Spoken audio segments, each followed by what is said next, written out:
तो चलिए आज आप लोग का लेकर चलते हैं हुमायूं का मकबरा जो दिल्ली के मथुरा रोड में स्थापित है। यही टोकन लेकिन वह हुमायूं के मकबरा में घुसने के लिए ज़रूरत पड़ती है। उसके ऊपर में यह बना हुआ है। इसके एंट्री का समय और एग्ज़िट के दोनों का समय की लेकिन इसका लेकिन ज़रूरत पड़ेगी। तो चलिए हम लोग अंदर चलते हैं। ID कार्ड है वो तो चलो वोटर ID कार्ड।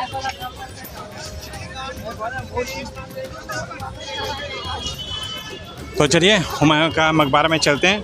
जैसे आप लोगों को मैंने बताया कि ये वाला टोकन बिना लेकिन आप अंदर नहीं जा सकते हैं। इसको टोकन को ख़रीदना पड़ता है। यह रहा टिकट काउंटर जहाँ पर सबको ख़रीदना पड़ेगा।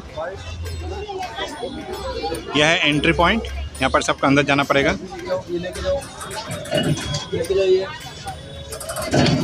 लेके जाएं। क्या मज़ेदार सीन है, पूरा कोलकाता का मेट्रो की तरह। हुमायूं का जो ये मकबरा है थोड़ा सा हालत ख़राब है, हाँ, लेकिन देखिए काफ़ी हद तक काफ़ी कुछ ये हो चुकी है। चलिए हुमायूं के बारे में कुछ हिस्ट्री आप लोग के संग शेयर करते हैं। हुमायूं के समय में जो वाला करेंसी चलती थी जिसका फ़ोटो आप लोग को दिखाई मिल रहा है उसका नाम था सरूखी। हुमायूं जी का जन्म हुआ था 6 मार्च 1508 में और उनका देहांत हुआ था 27 जनवरी 1566 में। तो मेरे पास जितना थोड़ा नॉलेज है हुमायूं के बारे में वही चीज़ आप लोग के संग धीरे धीरे शेयर करते रहेंगे। प्लीज़ बने रहिएगा मेरे संग, एक एक करके फिर बतलाते हैं। हाँ देख लो आप लोग सबको रेनबो। ओहो, ये काफ़ी रेयर है। अरे रेयर क्यों है? अब साबुन का पानी झाग बना दो, उसके बाद दिखाओ टीवी वाला ऐड, बच्चा लोग तो बहुत सारा रेनबो देखेगा। आप जब हुमायूं का मकबरा देखने जाएंगे तो उधर में देखेंगे कि पार्क में कहीं कहीं पर में कुछ पिलर लगी हुई है। जैसे आपको जस्ट अभी दिखाई मिल रही है कि डायना साइड में है हुमायूं का मकबरा और ईशा खान का मकबरा जस्ट थोड़ा सा नीचे में है। तो एक एक करके आप लोग को इस टाइप का काफ़ी सारा मकबरा दिखाई मिलेगी। एक्चुअली जो हुमायूं का जो फैमिली था नियर अबाउट 150 थे। तो उन सारे के सारे लेकिन मकबरा लेकिन आपको इधर में मकबरा मतलब टोम वो इधर में आप लोग को लेकिन दिखाई मिलेगी। तो चलिए आगे बढ़ते हैं और आगे फिर बतलाते हैं। ये बना है उसके एंट्री पॉइंट जहाँ पर से आपको अंदर जाना पड़ेगा। तो फिर इसका लेकिन अंदर में आपको लेकिन एक म्यूज़ियम दिखाई मिलेगी। उस समय के ज़माने में क्या क्या उन लोग यूज़ करते थे, दाना और बायां साइड में दोनों साइड में दिखी हुई है। एज वेज लाइक इन वहाँ पर में लेकिन ये भी आपको मिल जाएगी जो उस उधर का जो सारे के सारे जितना भी हम लोग को ये जो हुमायूं का जो मकबरा है उसका सारे के सारे डिज़ाइन जो पार्क का किस साइड में क्या है किस साइड में क्या नहीं है सारे के सारे। तो चलिए अभी हम लोग इसके अंदर में एंट्री करते हैं। पता है एक्चुअली हुमायूं का नाम क्या था? एक्चुअली लेकिन हुमायूं का पहले लेकिन नाम था लेकिन नसीर अल दीन मोहम्मद, बाद में उनका लेकिन नाम ये पड़ा हुमायूं। ये है बू हलीमा गेट। इसके अंदर पर जाने पर आपको काफ़ी कुछ मस्जिद से लेकर बहुत कुछ टॉम दिखाई मिलेगी। देखिए उस समय के ज़माने का लेकिन ये गेट है, जस्ट ऊपर से रंग की हुई है, कोई रिपेयरिंग अलग से नहीं की हुई है, लेकिन क्या मजबूत है, देखने लायक है ये गेट। हाँ हुमायूं के बारे में जो वाला मैं बोलते बोलते रुक गया था। हुमायूं लेकिन बेसिकली हम लोग के इंडिया का लेकिन सेकेंड मुग़ल एम्पायर थे और उनका लेकिन राज करने का टाइम था लेकिन 1530 से लेकर 1540 तक। उसके बाद बीच में उनको हराया गया था दूसरे एक राजा के थ्रू जिनका नाम था शेर शाह। लेकिन उसके बाद फिर उन्होंने दिल्ली को फिर से जीत लिए थे 1555 में और राज किए थे अपने मौत तक। तो चलिए फिर अंदर में जाके काफ़ी कुछ, चलिए आप लोग को एक दिखाते हैं, एक डरावना चीज़ देख कर लेकिन मुझे भी डर लग गया था तो आप लोग को भी दिखाते हैं। ये वाला उस एरिया है जहाँ पर में कैदी लोग को बंद करके रखा जाता था। कहा जाता है कि रात में लेकिन अभी भी लेकिन अजीबोगरीब आवाज़ सुनाई मिलती है। इसीलिए लेकिन हुमायूं का मकबरा में रात में लेकिन किसी को भी रहना अलाउ नहीं है, जस्ट सिक्योरिटी गेट में रहते हैं। हम सभी को तो पता ही है कि हुमायूं का पिता का नाम था बाबर और मम्मी का नाम था महबूब बेगम। लेकिन उन सारे के सारे उन लोगों की लेकिन जो मकबरा है, जो उन लोग का जो समाधि एरिया है वो लेकिन सारे के सारे लेकिन इधर में ही बनी हुई है। अगर आप लोग को आएंगे तो दिखाई मिलेगा चारों तरफ में लेकिन आपको लेकिन इस टाइप का लेकिन लाल पत्थर से लेकिन चारों तरफ बनी हुई है। और जितना भी लेकिन उन लोग को जितना भी मकबरा है वो लेकिन बेसिकली वाइट मार्बल के ऊपर पर बनी हुई है। इसी बिल्डिंग का अंदर में बनी हुई है तुतिम सेब का मकबरा और इसका जस्ट साइड में आपको लेकिन मिलेगी मस्जिद। इस मस्जिद में लेकिन आज भी लेकिन चप्पल पहन कर जाना लेकिन टोटली मना है। आपको बाहर में लिखी हुई दिखाई मिलेगी, जस्ट आपको लोग दिखा रहे हैं। ये देखिए लिखी हुई है, आप कभी भी लेकिन जूता पहन कर लेकिन अंदर में नहीं जा सकते हैं। इसी मस्जिद के अंदर में लेकिन बनी हुई है अशरफ के मकबरे। काफ़ी लेकिन पीसफुल जगह है। सब के सब आपको लेकिन इधर में इन्फॉर्मेशन मिल जाएगी। इस टाइप का कहीं कहीं पर में लेकिन आपको पिलर मिलेगी, जहाँ पर में लेकिन पूरा डायरेक्शन का संग ही लेकिन आपको बनी हुई है हर एक इन्फॉर्मेशन। तो चलिए पश्चिमा दरवाजे पर चलते हैं, फिर वहाँ पर से हम लोग चलते हैं अंदर की ओर। तो ये है पश्चिमा द्वार, इसी के अंदर से लेकिन हम लोग को जाना पड़ेगा। वो देखिए दिखाई मिल रहा है हुमायूं का मकबरा। तो चलिए अंदर चलते हैं।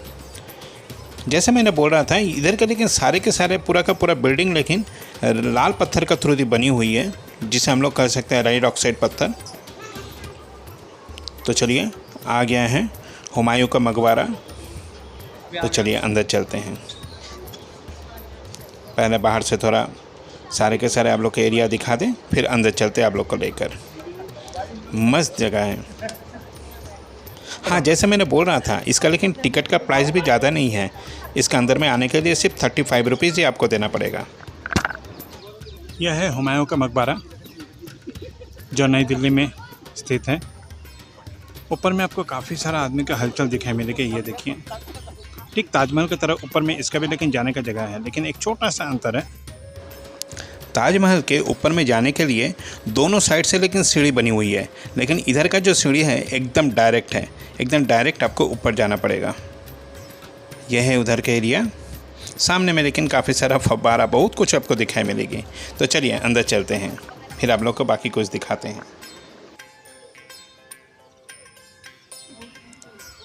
बिलीव में यही वो हुमायूं का मकबरा है ना। छोटा टाइम में पता ही नहीं था इतना कुछ नॉलेज। तो फ़ोटो देखकर मैंने एक कैलेंडर में फ़ोटो देखा था, फिर उसका मैं थर्मोकोल के कटिंग करके छोटा सा एक मॉडल बनाया था। लेकिन अभी देखकर हमको याद आ गया कि ये वही वाला हुमायूं का मकबरा है। अरे बाप रे, कितना ऊंचा है रे। हाँ, अरे सर मैं मर जाऊंगा ऊपर जाते हुए। अरे मारी।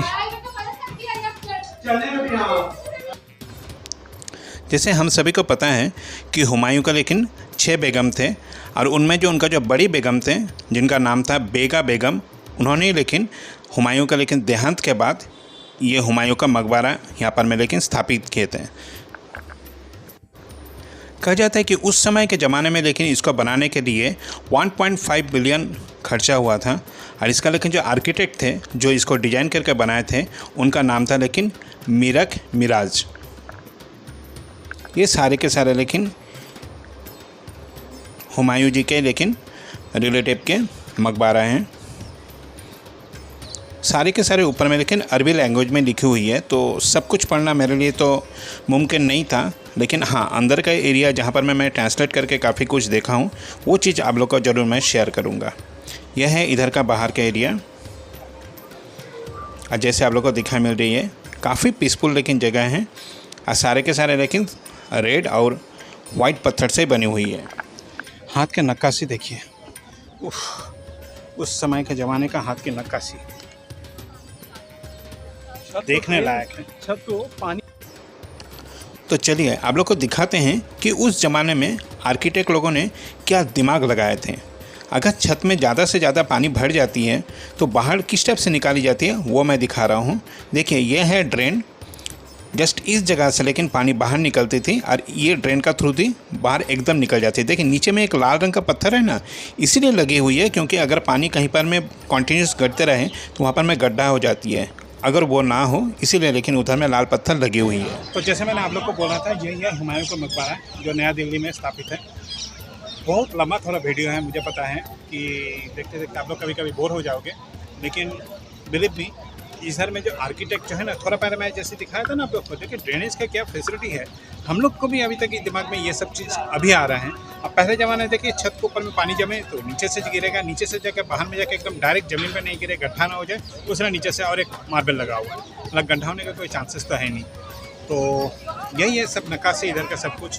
तो अब लोग और भी दिखाएंगे काफ़ी कुछ, इतना दूर तक तो दिखाया। तो चलते हैं हम लोग आगे बढ़ें फिर। तो जैसे मैं आप लोग को बोल रहा था कि हुमायूं का लेकिन जो बड़ी बेगम थे बेगा बेगम, उन्होंने लेकिन इसको 1500 लेकिन 69 मतलब 1569 को लेकिन इसको बनाया गया था, और जिसका कॉस्ट मैंने थोड़ा पहले जैसे बताया 1.5 बिलियन तक आई थी। तो काफ़ी इंटरेस्टिंग है। अंदर का एरिया लेकिन काफ़ी शांत है। तो चलिए आगे दिखाते हैं आप लोग को। अंदर का लेकिन पूरा एरिया लेकिन मार्बल पत्थर और लाल पत्थर से बने हुई है। यही है हुमायूं का मकबरा। इधर में लेकिन जितने भी मकबरा बनी हुई है सब के सब लेकिन वाइट मार्बल से बनी हुई है। और सबसे मज़ेदार बात है कि सारे के सारे ऊपर में लेकिन अरबी लैंग्वेज में लिखी हुई है, तो सब कुछ समझना थोड़ा मुश्किल है। तो चलिए आप लोग को दिखाते हैं जितना भी हो सके ट्रांसलेट करके। ये है हमीदी बानो बेगम और महाचुचक बेगम की मकबरा। ये सारे के सारे हमारे ऐतिहासिक जो धरोहर है इसके ऊपर में लेकिन सब कुछ लेकिन आपको डिटेल्स में नहीं मिलेगी, क्योंकि सब कुछ लेकिन अरबी में लिखी हुई है, तो समझना थोड़ा मुश्किल है। उसलिए मैं हमेशा आप लोग सभी को सजेस्ट करूंगा कि जब आप लोग इधर में आएँ एक कम से कम गाइड अपने संग रखिए, जो आपको लेकिन सारे के सारे डिटेल्स बतला पाएंगे। हाँ, रजिस्टर्ड गाइड होना बहुत ज़रूरी होती है, नहीं तो आदमी लेकिन आपको उल्टा सीधा समझा देगा। ये है बेगा बेगम और हजीज बेगम का मकबरा, और बीच में है लेकिन दारा शौकीक जो हुमायूं का जो ग्रैंड सन था, मतलब उनका जो पोता था वो हैं, और उनसे कहा जाता है कि वो उनके सभी के बहुत ही चहेते थे, इसलिए उनका लेकिन मकबरा लेकिन ठीक बीच में ही लेकिन बनी हुई है, बेगा बेगम और हजीज बेगम का ठीक बीच में। तो चलिए बाहर निकलते हैं। हुमायूं का मकबरा से बाहर निकलने के लिए इसी टाइप का आपको 82 स्टेप्स का एक सीढ़ी मिलेगी, और ये रहा उधर का म्यूज़ियम जहाँ पर मैं आपको सब कुछ का सब डिटेल्स मिलेगी। जैसे हम सभी को पता है कि हुमायूं का देहांत का बाद लेकिन बैरम खाई दिल्ली का गद्दी संभाल लेते हैं। तो बस आज इतना दूर तक ही, नेक्स्ट बार में आप लोग को दिखाएंगे लोटस टेम्पल। तो thank you very much. This is chef Indrajit.